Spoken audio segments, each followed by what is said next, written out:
Friends, आप सभी का आपके अपने YouTube चैनल यूपीएससी इन्फो 24 में स्वागत है।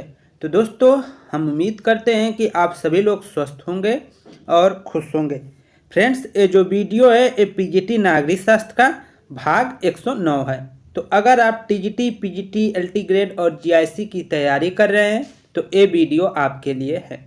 फ्रेंड्स, वीडियो को स्टार्ट करने से पहले आप सभी लोग को छोटी दिवाली की हार्दिक शुभकामनाएं और बधाइयाँ। दोस्तों, ये जो दिवाली है आप लोगों के जीवन में खुशियाँ लाए, यही हम उम्मीद करते हैं। तो दोस्तों, स्टार्ट करते हैं आज का पहला नंबर क्वेश्चन जो 61 नंबर से शुरू हो रहा है। क्वेश्चन है फ्रेंड्स, प्रजातंत्र वह शासन पद्धति है जिसमें अंतिम शक्ति निवास करती है। प्रजातंत्र वह शासन पद्धति है जिसमें अंतिम शक्ति निवास करती है।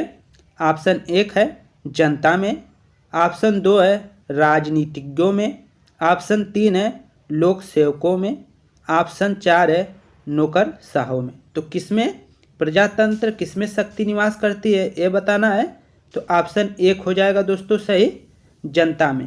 प्रजातंत्र वह शासन पद्धति है जिसमें अंतिम शक्ति निवास करती है, किसमें? तो वह जनता में निवास करती है। व्याख्या देख लीजिए। जब शासन जनता के हाथों में केंद्रित होता है तो उसे लोकतंत्र या प्रजातंत्र कहते हैं। समकालीन विश्व में अधिकांश देशों की राज्य व्यवस्था प्रजातंत्र के ढांचे पर ही कार्य करती है। आगे देखिए 62 नंबर क्वेश्चन, प्लेटो का न्याय सिद्धांत आधारित है।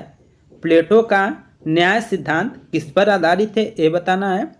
ऑप्शन 1 है आधुनिक कानून के स्वरूप पर, ऑप्शन 2 है न्यायिक प्रक्रिया पर, ऑप्शन 3 है अपराध के विशेषीकरण पर और ऑप्शन 4 है कार्य विशेषीकरण पर। तो आंसर जो हो जाएगा दोस्तों 62 का वो 4 सही हो जाएगा, कार्य विशेषीकरण पर। प्लेटो का न्याय सिद्धांत आधारित है तो आंसर हो जाएगा कार्य विशेषीकरण पर आधारित है। व्याख्या देख लीजिए। प्लेटो का न्याय सिद्धांत कार्य विशेषीकरण पर आधारित है। उनके अनुसार एक आदर्श राज्य की स्थापना इसी सिद्धांत के आधार पर की जाती है। इस सिद्धांत के अनुसार एक व्यक्ति को एक ही कार्य करने चाहिए जिसमें वह उपयुक्त हो या जिसमें वह अच्छा सीख चुका हो, जानता हो, जिसके बारे में वो अच्छा नॉलेज रखता हो। एक व्यक्ति को एक ही कार्य करने चाहिए जिसमें वह क्या हो, महारत हासिल किया हो और उसी में उसे दक्षता प्राप्त करनी चाहिए। आगे देखिए। प्लेटो का साम्यवाद का सिद्धांत है। प्लेटो का साम्यवाद का सिद्धांत है। ऑप्शन 1 संरक्षक वर्ग के लिए, सैनिक वर्ग के लिए, संरक्षक व सैनिक वर्ग के लिए, उत्पादक वर्ग के लिए। तो आंसर हो जाएगा 63 का दोस्तों 3 सही हो जाएगा, संरक्षक और सैनिक वर्ग के लिए। प्लेटो का साम्यवाद का सिद्धांत है किसके लिए है? तो वह है संरक्षक व सैनिक वर्ग के लिए, दोनों के लिए। व्याख्या देख लीजिए। प्लेटो का साम्यवाद का सिद्धांत संरक्षक या शासक जिसे कह सकते हैं और सैनिक वर्ग से संबंधित है। उनका मानना है कि संरक्षक और सैनिकों के लिए आदर्श राज्य में न तो अपना परिवार, न घर और न ही निजी संपत्ति होनी चाहिए।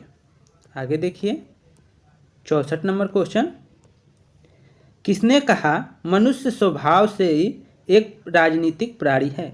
किसने कहा मनुष्य स्वभाव से एक राजनीतिक प्राणी है?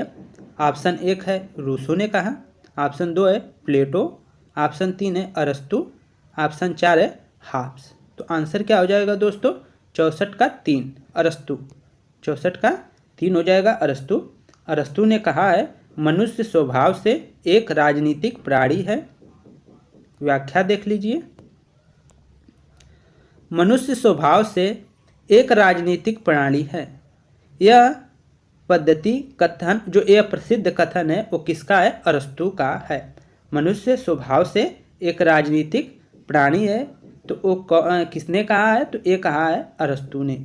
समाज में मनुष्य की भूमिका और उसके लिए कार्य करने की कुछ खास दशाएं अरस्तु हेतु बड़ा आकर्षक था।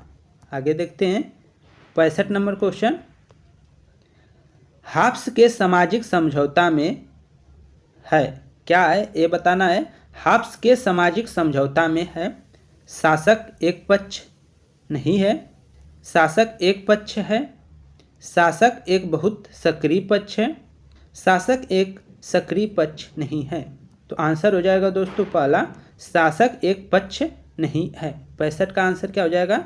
एक, कि शासक एक पक्ष नहीं है, यह हाब्स के सामाजिक समझौता में है। व्याख्या देख लीजिए। हाब्स राजनीतिक उत्पत्ति में सामाजिक समझौता का वर्णन करता है।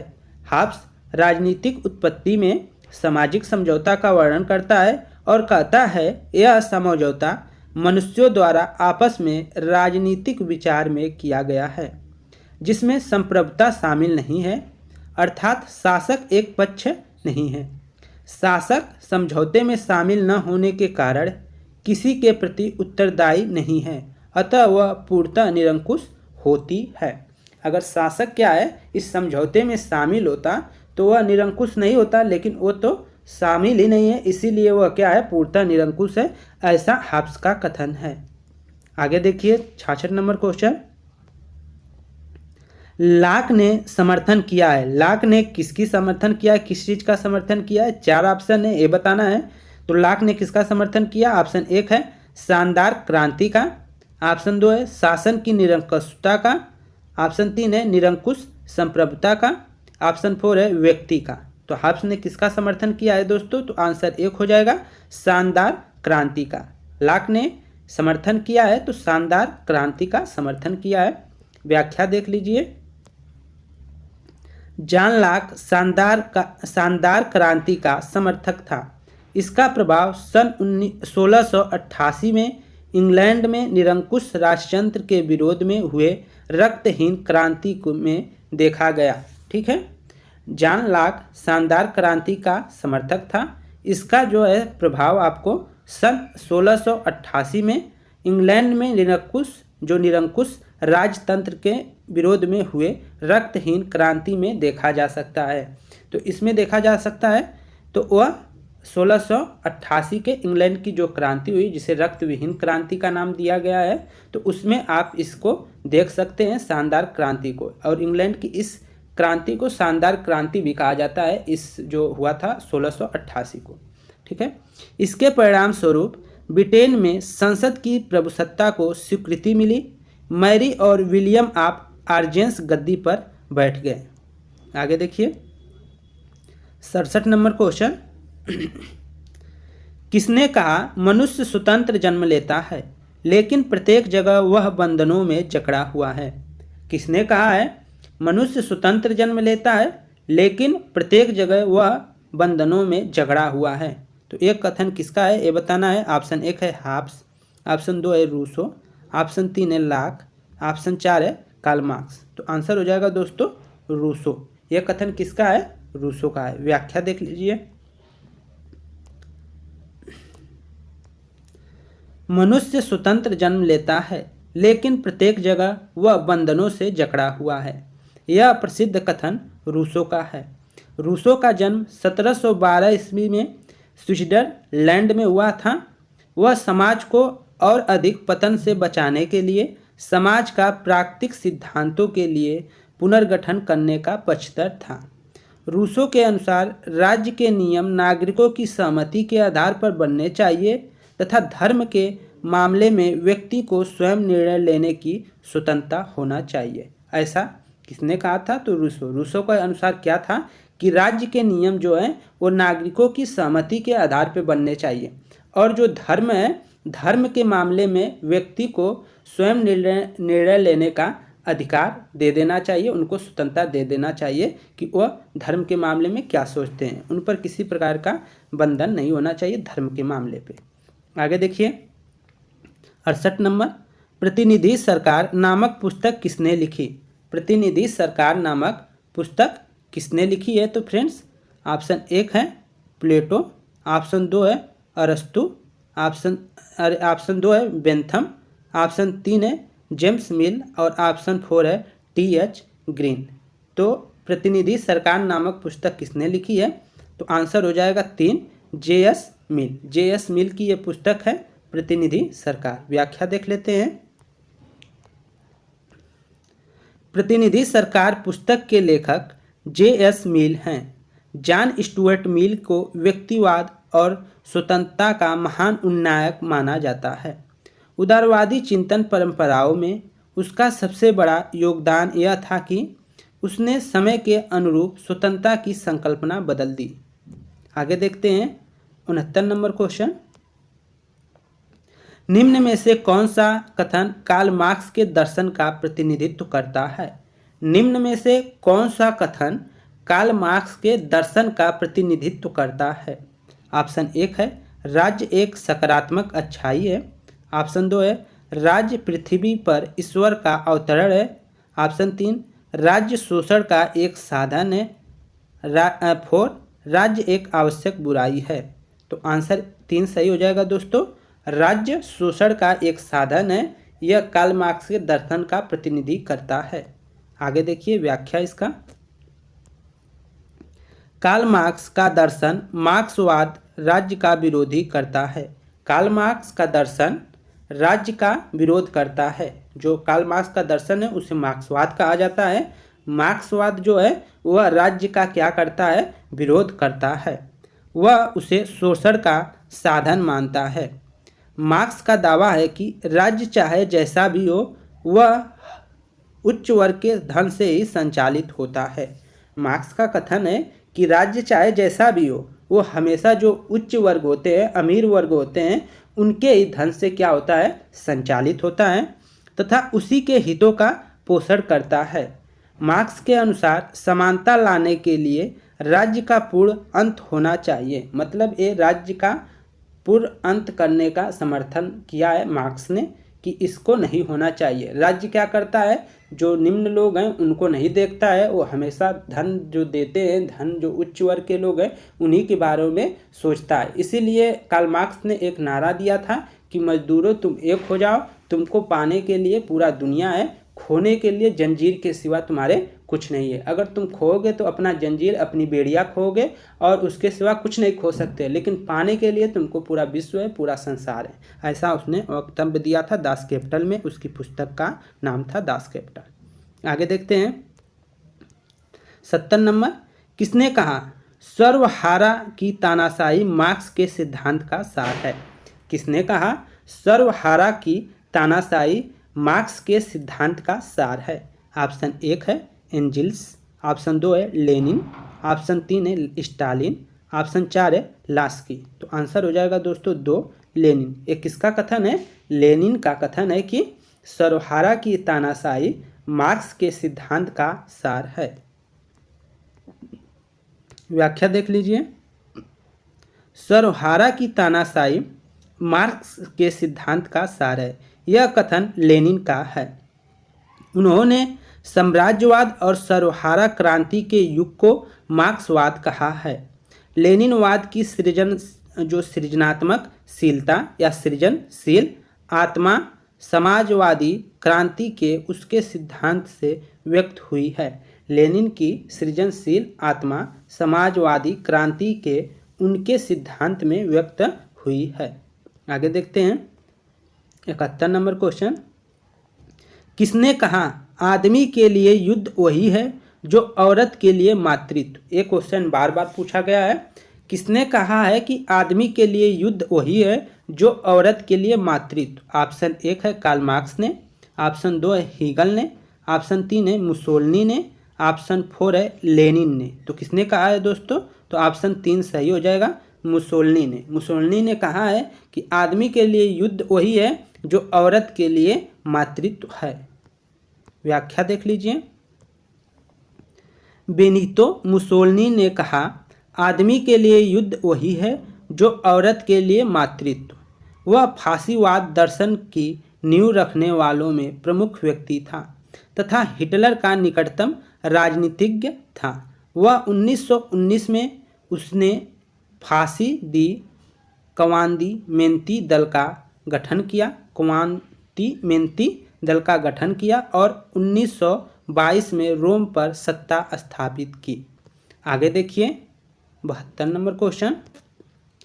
आदर्शवाद है, आदर्शवाद है ऑप्शन 1 है राज्य का समर्थक, राज्य के विरुद्ध, राज्य व व्यक्ति का समर्थक, व्यक्ति का समर्थक। तो किसका हो जाएगा दोस्तों? तो 72 का जो आंसर हो जाएगा वो हमारे हिसाब से राज्य व व्यक्ति का समर्थक हो जाएगा। तो आपका आंसर जो जाएगा, नहीं दोस्तों, राज्य का समर्थक, ठीक है, राज्य और व्यक्ति नहीं होगा, इसका पहला सही हो जाएगा, राज्य का समर्थक। आदर्शवाद है तो राज्य का समर्थक है, ऑप्शन आपका जो है पहला सही हो जाएगा। व्याख्या देखते हैं। आदर्शवाद राज्य का समर्थक है, उसके अनुसार सकारात्मक अच्छाई तथा सभी शक्तियाँ राज्य में निहित होती है। इस प्रकार राज्य समस्त जनता के कल्याण का ध्यान में रखकर नीतियों को लागू करता है, जिसमें भ्रष्टाचार, बेकारी, भुखमरी, हिंसा आदि का कोई स्थान नहीं होता है। तो आदर्शवाद क्या करता है? राज्य का समर्थन करता है और उसके अनुसार सकारात्मक अच्छाई तथा सभी शक्तियाँ राज्य में निहित है। तो आदर्शवाद के अनुसार है कि सकारात्मक अच्छाई और सभी शक्तियाँ किसमें निहित है? राज्य में निहित है। और इस प्रकार राज्य समस्त जनता के लिए कल्याण को ध्यान में रखकर ही नीतियों को लागू करती है, जिसमें भ्रष्टाचार, बेकारी, भुखमरी, हिंसा आदि का कोई स्थान नहीं है आदर्शवाद में, ऐसा आदर्शवाद विचार का मानना है। आगे देखिए, किसने कहा राज्य पृथ्वी पर ईश्वर की गति है या ईश्वर का अवतार है? किसने कहा है राज्य पृथ्वी पर ईश्वर की गति है या ईश्वर का अवतार है? ऑप्शन 1 है बेंथम ने, ऑप्शन 2 है जे.एस. मिल ने, ऑप्शन 3 है कार्ल मार्क्स ने, ऑप्शन 4 है हेगल ने। तो आंसर हो जाएगा हेगल ने, या हेगल भी दिया रहता है दोस्तों, तो इसको ध्यान में रखेंगे। हेगल ने कहा है राज्य पृथ्वी पर ईश्वर की गति है। आगे देखिए व्याख्या। राज्य पृथ्वी पर ईश्वर की गति है, यह कथन हेगल का है। वे राज्य को विश्व आत्मा का प्रतिबिंब मानते हैं या समझते हैं और कहते हैं कि राज्य भूमि पर ईश्वर का अवतरण है। अर्थात जो राज्य है वह जो भूमि पर आया है, इस पृथ्वी पे आया है, तो वह किसका अवतरण है? तो वो राज्य जो है ईश्वर का अवतरण है। आगे देखिए 74 नंबर क्वेश्चन, बहुत ही इंपॉर्टेंट।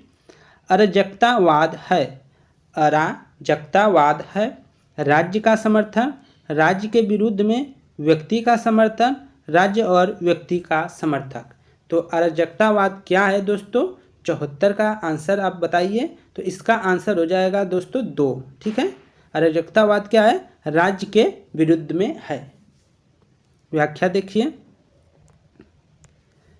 अराजकतावाद राज्य के विरुद्ध अवधारणा है। अराजकतावाद क्या है? राज्य के विरुद्ध एक अवधारणा है जिसे मार्क्सवादी विचार में देखा जा सकता है। इसके अनुसार राज्य चाहे के हित को पोषण करता है। राज्य जो है धनी लोगों के हित का पोषण करता है। यहाँ पे कुछ और रहना चाहिए। इसके अनुसार राज्य चाहे के हित का पोषण करता है, एक गलत है, चाहे नहीं होना चाहिए, यहाँ पे होना चाहिए उच्च वर्ग। दोस्तों यह क्या करता है? उच्च वर्ग का पोषण करता है। जो होता है अराजकता राज्य के विरुद्ध अवधारणा है जिसे मार्क्सवादी विचार में देखा जा सकता है। इनके अनुसार राज्य चाहे जैसा भी है, वस्तुतः वह उच्च वर्ग के जो होते हैं उनके धन को संचालित होता है तथा उसी के विकास में राष्ट्र का विकास संभव है, ऐसा है। तो ये थोड़ा आगे पीछे हो गया है, तो ये ध्यान रखेंगे।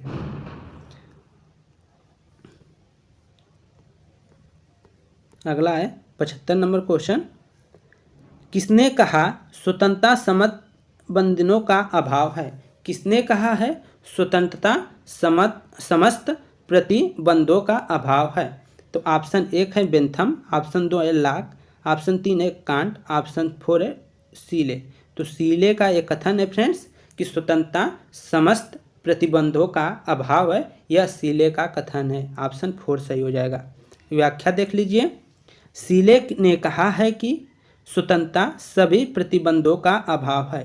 किसी मनुष्य के व्यक्तित्व का पूर्ण विकास तभी संभव है जब उसे स्वतंत्रता हासिल हो। मनुष्य के विकास से समाज और समाज के विकास से राष्ट्र का विकास संभव होता है। तो फ्रेंड्स, ये वीडियो यहीं पे समाप्त होता है। उम्मीद करता हूँ कि ये वीडियो आप लोग को पसंद आई होगी। अगर वीडियो पसंद आई है तो प्लीज़ वीडियो को लाइक कर दें, और चैनल पे दोस्त आप नए हैं तो आपसे निवेदन है कि चैनल को आप सब्सक्राइब कर लें। तो दोस्तों नमस्कार, शुभ रात्रि।